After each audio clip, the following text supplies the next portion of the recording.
இன்றைக்கி நமக்கு 2.5 kgல chocolate cake தான் ஆர்டராக வந்திருக்கு.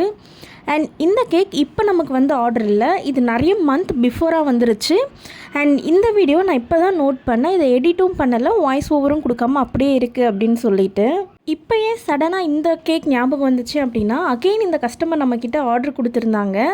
அப்போ கொடுக்கும் போது தான் சொன்னாங்க, நீங்கள் எல்லா வீடியோவும் எடிட் பண்ணி போடுறீங்க, என்னுடைய வீடியோ மட்டும் நீங்கள் எதுவுமே போடலை அப்படின்னு சொன்னப்போ தான் இந்த வீடியோ எடுத்ததே எனக்கு ஞாபகம் வந்துச்சு. ஸோ இப்போ நம்ம எடிட் பண்ணி போடுறோம். அண்ட் இந்த கஸ்டமர் நம்மக்கிட்ட கால் பண்ணி 2.5 kgல அவங்களோட ஹஸ்பண்ட் பர்த்டே கேக் தான் நம்மக்கிட்ட கேக் ஆர்டர் பண்ணியிருந்தாங்க.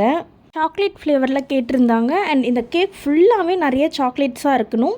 அண்ட் இந்த கேக்கில் ஹஸ்பண்டோட இமேஜும் வரணும், எப்படி பண்ணலாம் அப்படின்ட்டு நம்மக்கிட்ட தான் ஐடியா கேட்டிருந்தாங்க. அண்ட் இவங்க கொஞ்சம் பெருசாகவும் இருக்கணும் அப்படின்னு சொன்னதுனால நம்ம 3 லேயர்லாம் போயிடலாம் அப்படின்னு சொல்லிட்டு, பாட்டமில் கேக், நடுவில் அக்ரலிக் ஸ்பேசர், அதுக்குள்ளே உங்கள் ஹஸ்பண்ட் ஃபோட்டோ வச்சுக்கலாம், அண்ட் மேலே கேக் அப்படின்னு சொன்னதும் இவங்களுக்குமே இந்த ஐடியா பிடிச்சதுனால நாங்கள் இதிலேயே ஃபிக்ஸ் ஆகிட்டோம். நம்ம கஸ்டமர் கேட்ட மாதிரியே இந்த கேக்கை ரெடி பண்ணி கொடுத்துட்டோம். அண்ட் இதை டேஸ்ட் பண்ணிவிட்டு கேக் ரொம்ப நல்லாயிருக்கு அப்படின்னு ரொம்ப நல்லாவே ஃபீட்பேக் கொடுத்துருந்தாங்க. உங்களுக்கும் இந்த மாதிரி கேக்ஸ் வேணுன்னா ஸ்க்ரீனில் தெரியிற நம்பருக்கு வாட்ஸ்அப் பண்ணுங்கள். அண்ட் இந்த வீடியோ பிடிச்சிருந்தால் லைக் பண்ணுங்கள். தேங்க்ஸ் ஃபார் வாட்சிங்.